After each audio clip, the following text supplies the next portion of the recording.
Claire est une adepte du shopping sur Internet. Quand vient Noël, elle prend ses précautions. J'attends pas la dernière minute pour commander parce qu'ils ont toujours plus de commandes à ce moment-là. Donc je commande toujours au moins une semaine ou deux avant Noël. Même en prenant de l'avance, Claire reste sur ses gardes. Je me méfie toujours de la livraison. Une fois, j'ai pas eu mon cadeau à Noël parce que j'avais pas cliqué sur la confirmation de commande. Du coup, mon cadeau n'est pas arrivé à temps et j'ai dû repasser commande une semaine plus tard. C'était un peu un drame, mais le Père Noël peut te coincer dans les embouteillages. Mais l'internaute n'est pas toujours le coupable. Avec le succès des ventes sur Internet, les livraisons aux particuliers ont aussi explosé. Et les couacs avec. L'an dernier, des milliers de cadeaux étaient arrivés après les fêtes. D'autres jetaient à même le paillasson. Les transporteurs seront-ils à la hauteur cette année? Peut-on commander ces cadeaux à la dernière minute? Nous avons suivi le périple de la hotte du Père Noël.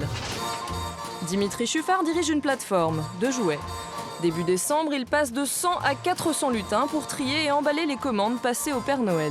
On ne fait pas n'importe quel produit, on ne distribue pas n'importe quel article, on vend des jouets. C'est des cadeaux de Noël et donc pour ça, on veut vraiment être garantir à nos clients que les cadeaux qu'ils font aux enfants seront bien livrés en temps et en heure. Avec 2500 colis par jour, pas question de se louper. Première condition, ne pas se tromper de marchandises. Ici, on est au cœur de la ruche, au cœur du prélèvement. C'est ici qu'on va venir prélever tous les articles qui vont composer les commandes de nos clients. Sandra, qui est derrière moi, va scanner chacun des articles et les ranger dans un casier. Le colis, à n'importe quel moment, est tracé, on sait où il se trouve. S'il se trouve sur l'entrepôt, au niveau du transporteur ou livré chez le client. Une fois le colis ficelé, l'acheteur est prévenu sur Internet de son départ pour le transporteur. Stéphane Durand supervise la distribution de colis. Sa société est numéro 2 dans le transport des ventes à distance. Le mois de décembre, c'est 35% de paquets en plus. De précieuses commandes qu'il ne veut surtout pas perdre de vue. À chaque étape, votre colis est pisté. Là encore, Stéphane veut éviter un scénario tragique, livré en retard au lendemain des fêtes. On se doit de livrer en temps et en heure. C'est d'autant plus important que les clients, ils attendent vraiment le colis. C'est vraiment une très grosse pression parce qu'on ne peut pas se permettre de ne pas livrer nos clients avant Noël et d'avoir le petit cadeau sous le sapin. Pour éviter tout cafouillage ou malentendu avec le destinataire, il propose un contact privilégié. Le client déjà choisit son jour de livraison, ensuite se fait confirmer l'heure de livraison souhaitée. Malgré tout, il peut y avoir un risque que le client ne soit pas présent à son domicile lors de la livraison, donc à ce moment-là, on laisse un avis de passage. Un avis de passage qui fâche, surtout quand on est pressé d'avoir son cadeau. Le retard n'est pas toujours dû à l'absence du destinataire. Un livreur d'une autre société nous raconte, sous couvert d'anonymat, comment à Noël, certains se retrouvent débordés et négligent leurs clients. On devrait livrer 23 à 25 colis par heure. C'est impossible. 2 minutes 30 par colis. L'employeur lui-même sait que cela n'est pas jouable. Par exemple, dans un immeuble, vous avez 6 colis à livrer pour 6 clients différents. Dispatcher les 6 colis, ça prend beaucoup de temps. C'est vrai, c'est tentant de faire un premier avis de passage, de l'aviser au premier passage. Une faute professionnelle, car un deuxième passage est obligatoire le lendemain. Certains transporteurs allègent le travail des troupes en faisant appel à des sous-traitants, mais cela ne résout pas les problèmes.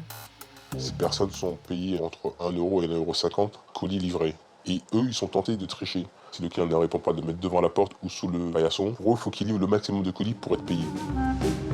L'entreprise de Stéphane a développé une méthode efficace. Les livreurs déposent plusieurs colis à la fois chez des commerçants. En ce moment, Pierre empile plus de 700 colis dans son traîneau tous les jours.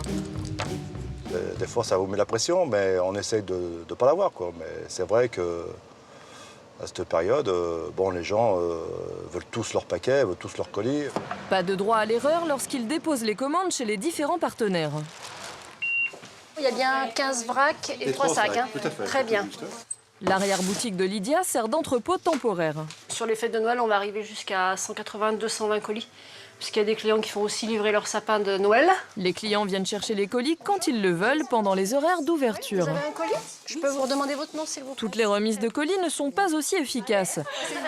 Quels sont les recours de l'acheteur lorsque la livraison dérape? Nous avons posé la question à Glynis Makoundou, experte juridique des boutiques en ligne. Alors c'est le vendeur en ligne qui dans tous les cas est responsable de la bonne exécution du contrat et de la livraison. Donc en cas de problème, c'est toujours vers le vendeur qu'il va falloir se retourner et c'est ce vendeur ensuite qui se retournera vers les prestataires auxquels il a fait appel pour la livraison. En cas de retard, la réclamation est-elle possible? Le marchand a la responsabilité de vous annoncer une date limite à laquelle il va effectuer la livraison. Cependant, la loi lui laisse 7 jours de latitude. Donc, c'est-à-dire que si la livraison est en retard de plus de 7 jours, c'est seulement à partir de ce moment-là que vous pourrez refuser la livraison et exiger un remboursement. Mieux vaut donc anticiper les courses de Noël sur Internet. Certaines enseignes ont trouvé un juste milieu entre le plaisir du shopping en boutique et la facilité d'achat en ligne. Claire découvre avec nous ce concept, une borne Internet en magasin. Ce que je peux vous proposer, c'est de pouvoir le commander, de la recevoir chez vous ou en relais colis. Le relais colis, c'est sous 48 heures. Chez vous, c'est sous une huitaine. Et l'avantage, c'est que vous n'allez pas payer les frais de port.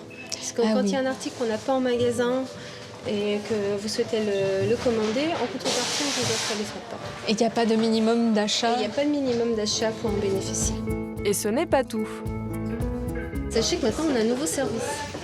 Ah oui? Sur Internet, vous pouvez savoir si on a le produit en magasin et vous pouvez en fait nous bloquer votre produit, nous le réserver à distance. Pendant 3 jours, vous avez votre liste de Noël qui vous attend tout simplement au magasin. D'accord. Oui, c'est intéressant pour ne pas se déplacer pour rien.